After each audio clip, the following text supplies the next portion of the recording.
Serge Noukoué est avec nous. Je rappelle que vous êtes cinéphile et cofondateur du festival parisien d'Hollywood Week.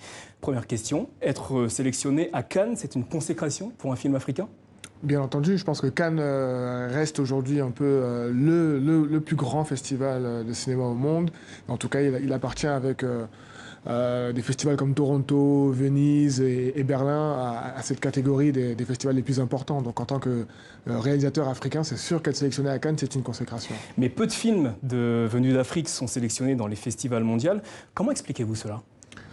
Il y a beaucoup de raisons à cela et des raisons historiques. Il y a une sous-représentation du continent africain et encore plus de l'Afrique subsaharienne, puisque dans tous les titres qu'on a quand même mentionnés, il y a une grande majorité de films qui sont d'Afrique du Nord par rapport à l'Afrique subsaharienne. Donc c'est quelque chose qui n'est pas étonnant. Mais moi, j'ai envie de mettre l'accent sur le fait que ça change quand même petit à petit et que de plus en plus de festivals dans le monde, notamment Toronto par exemple, qui a lieu au mois de septembre et qui est un festival assez extrêmement important, font de plus en plus de place au cinéma africain. Justement, le cinéma africain. Quelles sont les forces actuelles du cinéma africain ? Je pense que les forces actuelles, c'est tout simplement le fait de raconter des histoires qui n'ont pas encore été racontées. Quelles en sont les faiblesses ?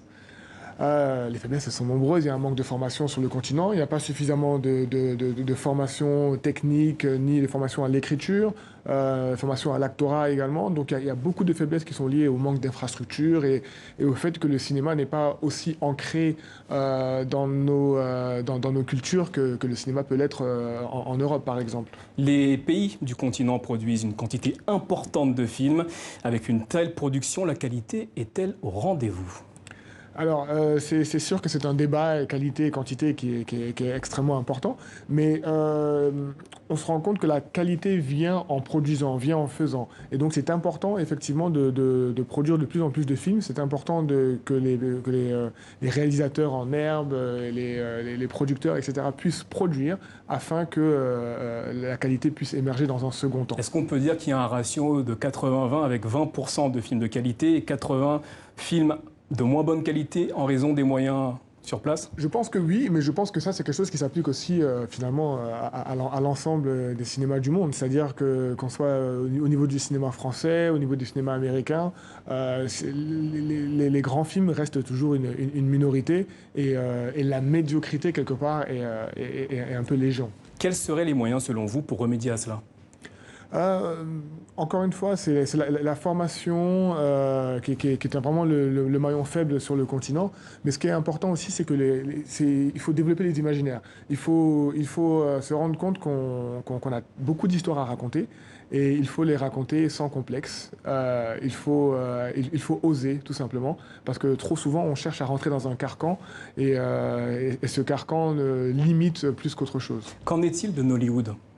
Alors je pense que Nollywood, c'est un petit peu différent dans le sens où là, la production est vraiment... Pour rappeler à nos téléspectateurs, Nollywood, c'est l'industrie cinématographique du Nigeria. Exactement. Qui est une industrie qui existe depuis une vingtaine d'années. Donc c'est un cinéma jeune, très jeune, et qui s'est fait un peu à partir de rien. Donc du coup, il y avait beaucoup de manques, notamment d'un point de vue structurel, etc.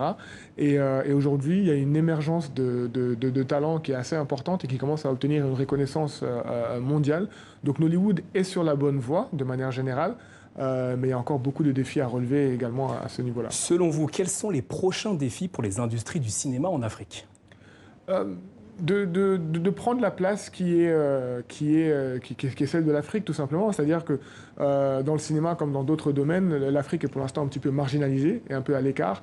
Et pourtant, il y a un réservoir d'histoire, il y a un potentiel qui est extraordinaire et il faut maintenant que ce potentiel puisse devenir réalité. Alors rapidement, ces dernières années, les plateformes de streaming se sont imposées dans le paysage télé, mais aussi cinématographique. Selon vous, l'avenir des cinémas africains, est-ce qu'il se trouve au niveau des plateformes de streaming ? Moi, je pense que l'avenir des cinémas d'Afrique est partout. Il est sur le grand écran comme il est sur le petit écran.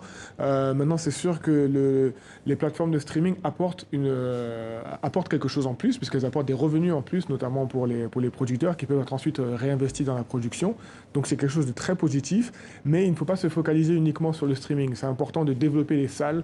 Il y a actuellement une bonne dynamique dans ce domaine-là. Il y a des salles qui sont construites un petit peu partout sur le continent. Et il faut continuer dans cette direction. Personnellement, quels films, quel cinéma vous ont touché, vous, ces dernières années ? Je suis très éclectique dans dans mes goûts. Je regarde vraiment de tout, aussi bien des films du Kenya, des films d'Afrique australe, des films d'Afrique de l'Ouest. Je suis vraiment très éclectique. Merci à vous d'avoir été notre invité ce soir. Je vous rappelle que vous êtes cinéphile et cofondateur du festival parisien Nollywood Week, un festival consacré à la diffusion des films nigérians.